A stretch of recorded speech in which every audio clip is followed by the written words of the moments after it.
Hello, I'm Jim Flick, Director of Instruction for the Golf Digest Schools. In most games, the player reacts to his target while he's looking at it. Golf is also a target game, but the golfer cannot look at the target while he's in action. The things he must do to get to his target are done while he's looking at the ball.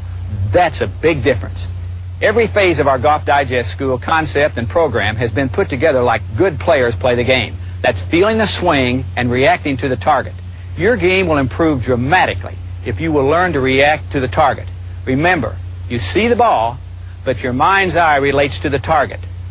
Let's watch Bob Toski, Dean of Instructors for our Golf Digest Schools, a former great player on the PGA Tour, now enjoying himself and competing successfully on the Senior Tour, share with us what's in his mind as he prepares his club and his body to put the golf ball into the target area.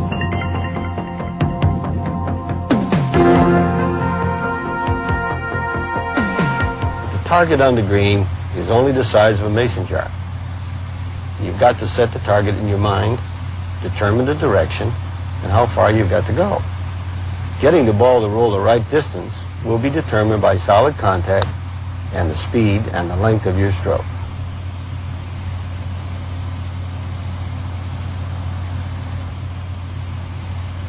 On your shot to the green, you've got a larger target, the green.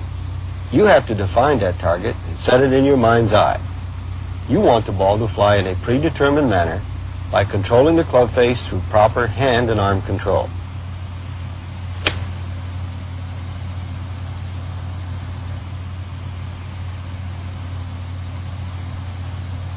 Here we are on the tee. The same principles apply, only now your target is the landing area in the fairway.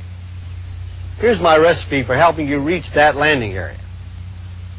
My eyes track into the target area.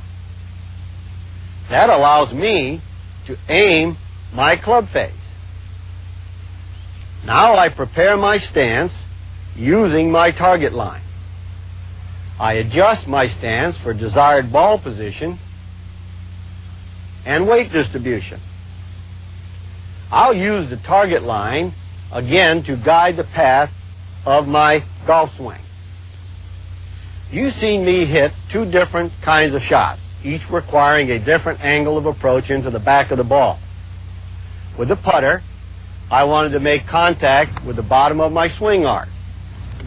With the short iron, I struck the ball with the club face still descending. Now, I want to hit the ball using a level to a slightly ascending angle of approach.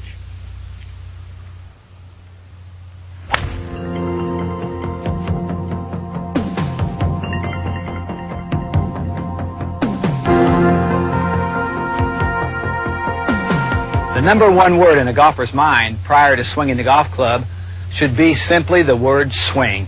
It will get his mind and body prepared for the act, and he should actually visualize the swinging of the golf club as it relates to the grip end and the head end of the club swinging freely, to identify the rhythm of the motion. And to accomplish that sense of movement, I would ask you that you work on your grip to hold the club lightly enough that you can feel the weight in the head of the club. There's not one grip that fits every golfer because their hand size and grip strength will vary. But in general, we would like for the club to be in the fingers of the left hand enough that the thumb will be slightly to the right center of the shaft of the club, and the club will fit in the second joint of the middle two fingers of the right hand enough to put the club in the fingers to allow flexion in the wrist. Now, this position will vary as to your needs and your physical strength. The pressure with which he holds the golf club is extremely important to the player. He should be able to feel the weight in the head of the golf club throughout the whole golf swing. It may increase slightly as the speed of the club increases, but he should be able to feel the weight in the head of the club as it's swinging around his body and through the ball and over to the forward side. And thirdly, the precision with which your fingers are put around the club is extremely important to match up the bottom line of the club going right up the shaft, so that after your fingers and hands are around the club, that you don't find yourself in the wrong position with the club face.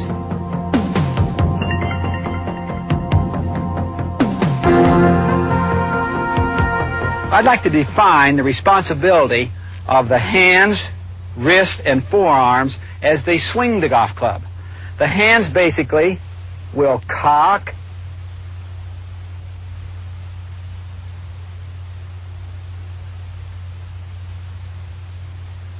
uncock,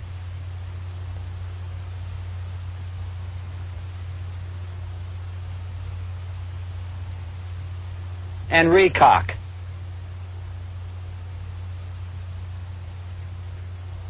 The left hand pushes downward while the right hand pulls upward to cock. Then your hands uncock and recock.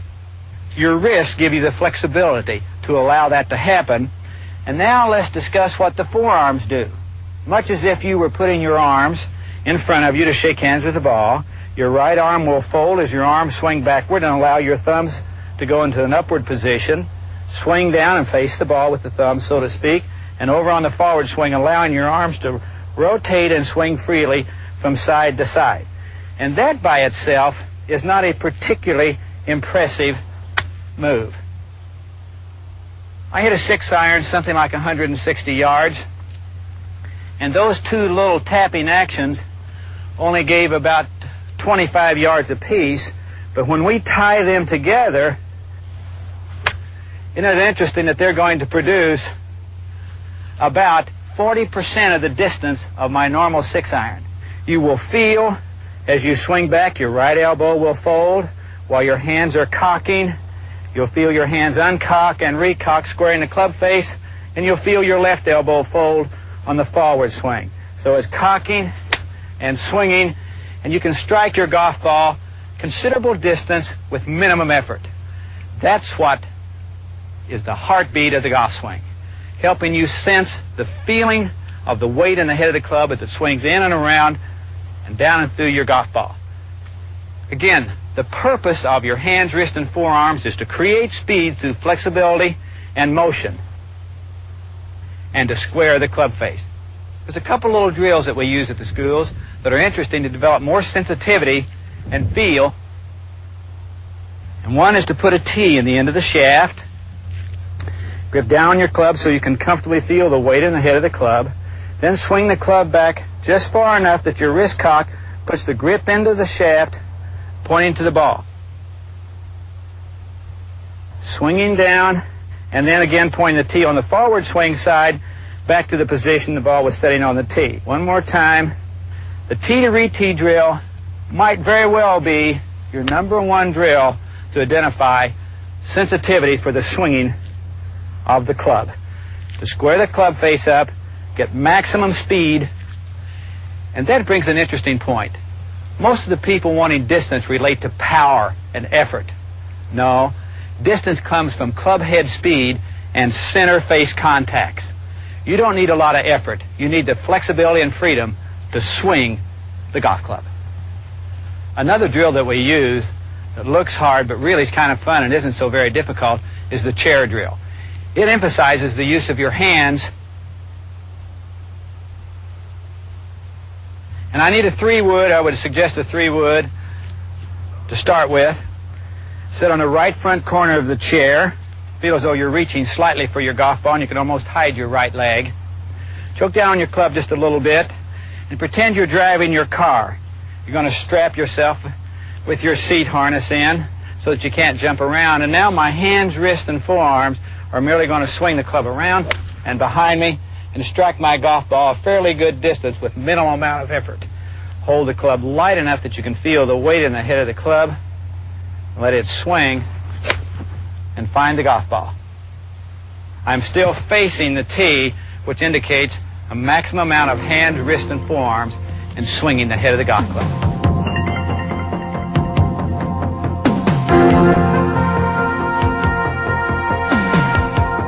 The second swing is another swing. The swing of the arms freely from the shoulders. Not with the shoulders, but swinging the arms freely from the shoulders. It will look something like this. We are now adding the length of our swing of the club back a little further with our upper arm swinging freely from the shoulders to give us a full motion. If I try to make my shoulders control my swing, I have something that looks very tight and very tense, so I must have the swing of the arms to turn the shoulders. Bob Toski's made a lot of contributions to teaching the game of golf. I feel his most significant is helping us understand that the swing of the club through the hands and arms freely turns the shoulders. A turn will not create a swing, but a swing will create a turn. Again, the swing of the arms around and back a little further. My hands and wrists are still cocking, so let's add the second component of our total golf swing, and we're going to see more distance develop simply by swinging the club not harder, not more powerfully, but simply longer and more freely.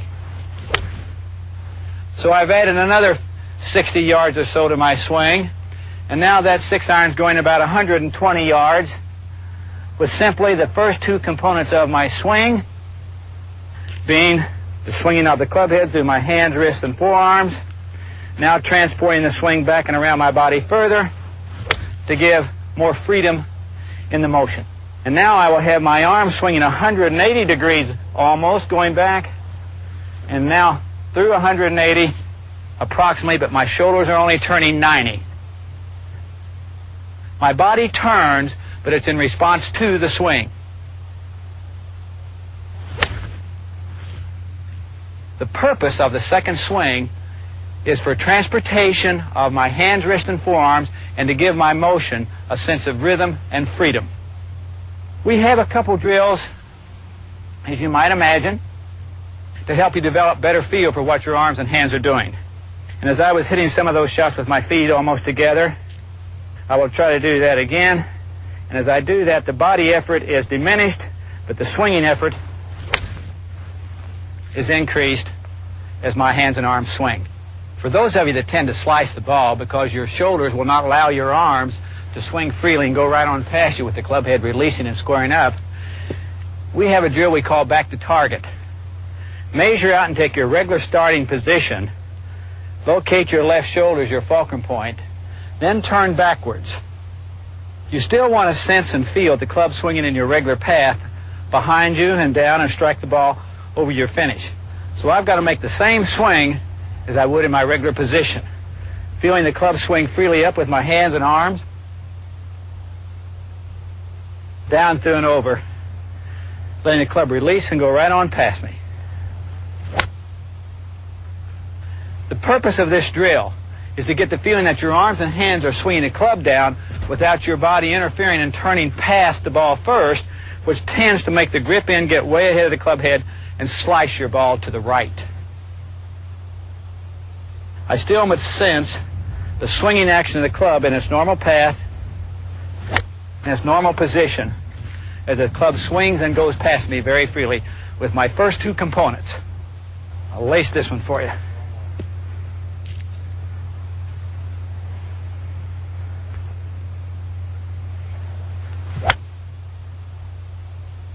That's solid and that's fun, to feel the swinging of the club through your hands, wrists, forearms, and upper arms swinging freely from your shoulders.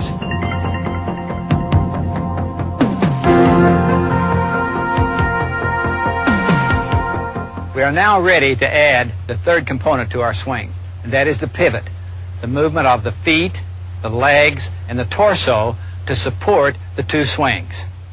In its rawest form, it'll look something like this. I spread my feet into its regular position, and then I feel my feet and knees move to support and turn in harmony with the swinging of my arms.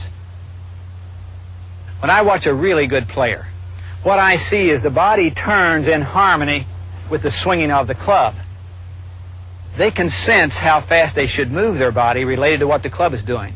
Less effective players are trying to make the body move the club, and that's out of sequence and out of importance. We have, again, the movement of the feet and the knees to turn the hips, while the swinging of the hands, arms, and club turns the shoulders. So, let's put it together, and presto, let's see what we have. Feet and legs turning and moving to support the swinging of the arms, and you'll see my right hip turn as long as the club is swinging backwards.